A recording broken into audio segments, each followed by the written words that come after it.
choose our socks for success in all endeavors. Fortunes rises from the heel, and good luck for life.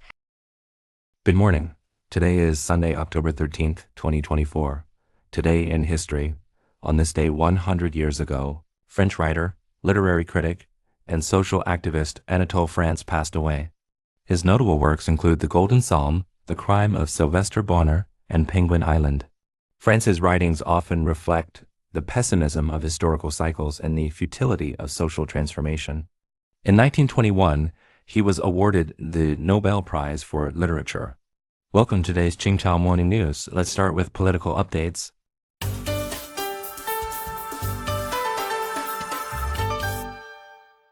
Austria's far-right Freedom Party wins election. Comprehensive news from Vienna. Austria's far-right Freedom Party recently won the National Assembly election. According to the Austrian Broadcasting Group, the Freedom Party, led by Kickl, received 29.1% of the vote, while the People's Party, led by current Prime Minister Nehammer, came in second with 26.2%. The center-left Social Democratic Party garnered 20.4% of the votes. This marks the first time in 70 years that the Freedom Party has achieved such a result. However, despite winning the most votes, the Freedom Party may struggle to govern. All other parties expected to gain seats in the parliamentary elections have pledged not to cooperate with the Freedom Party, preventing Kickl from securing the 50% of seats needed to form a government. Austrian President van der Bellen has urged all parties to seek a compromise. Mexico's first female president Sheinbaum sworn in. Comprehensive news from Mexico. Sheinbaum, Mexico's first female president, was recently sworn in, marking the beginning of her 6-year term. Sheinbaum, known for her stance against racism, classism, and machismo, has pledged to advance women's rights and ensure Mexico, Latin America's second-largest economy, remains a safe destination for international investment. During her presidency, Sheinbaum will face significant challenges, including judicial reforms introduced by former President López Obrador. The controversial plan proposes electing all judges by referendum, making Mexico the only country with such a system. Critics argue the reform could undermine checks on the ruling party and threaten Mexico's democracy. Sheinbaum, however, asserts that the changes aim to enhance judicial autonomy and uphold the rule of law.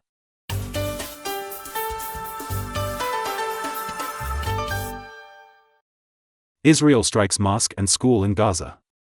According to Reuters, recent Israeli air strikes on a mosque and a school used to shelter displaced people in Gaza killed at least 24 people and injured 93 others.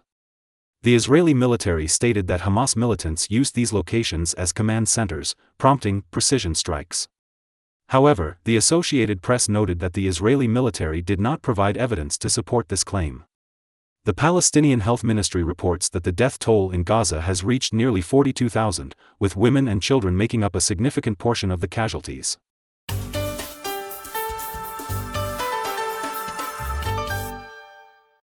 India eases rice export restrictions. Comprehensive news from New Delhi. India has recently eased restrictions on rice exports, resuming the export of non-basmati rice. This decision is expected to increase global supply and lead major exporters like Pakistan, Thailand, and Vietnam to lower prices, reducing pressure on the international rice market. India had imposed export restrictions last year due to drought concerns and extended them until 2024 to maintain domestic price stability ahead of national elections scheduled from April to June. However, with increased rice production due to abundant rainfall, the government has gradually lifted the restrictions. Earlier, India also reduced the export tax on boiled rice from 20% to 10%. U.S. East Coast and Gulf Coast port workers suspend strike. According to Xinhua News Agency, the International Longshoremen's Federation of the United States and the American Maritime Union, representing employers, have announced a preliminary agreement on wage issues. The parties agreed to extend the main contract, originally set to expire on September 30th, to January 15th next year, allowing more time for negotiations on unresolved issues. The strike began on October 1st after labor and management failed to agree on wages and the use of automated equipment. This strike, the first large-scale one by longshoremen at East Coast and Gulf of Mexico ports since 1977, affected over 30 ports in the region.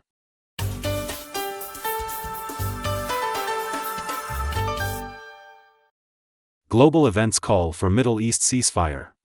Comprehensive news from Jerusalem. Recently, commemorative events and peace marches have been held in Israel and worldwide, calling for the restoration of peace in the Middle East. Israeli President Isaac Herzog observed a moment of silence at Kibbutz Reem in southern Israel, officially launching the commemoration of the first anniversary of the Israel-Hamas conflict.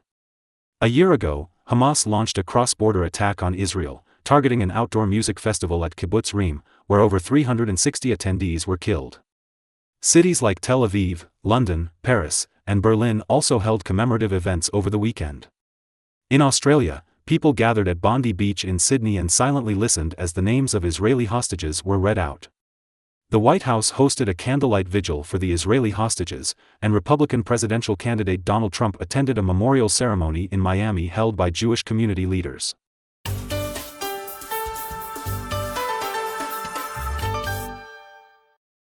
U.S. and Canadian scholars win Nobel Prize in Physics. Comprehensive news from Stockholm. Recently, two scientists, John Hopfield from the United States and Geoffrey Hinton from Canada, were jointly awarded the 2024 Nobel Prize in Physics for their pioneering work in machine learning using artificial neural networks. John Hopfield, 91, was born in Chicago in July 1933 and is a professor at Princeton University. Geoffrey Hinton, 76, is one of the most influential figures in artificial intelligence. Born in London in December 1947, he currently works at the University of Toronto. The Nobel Committee noted that their research on artificial neural networks since the 1980s laid the foundation for the rapid growth of artificial intelligence today. According to Korean press, the main contract of Shanghai gold recently traded at 588.66 yuan per gram, reflecting a decrease of 1.5%. That's all for today's Qingzhou Morning News. Thanks for watching. Join us at the same time tomorrow.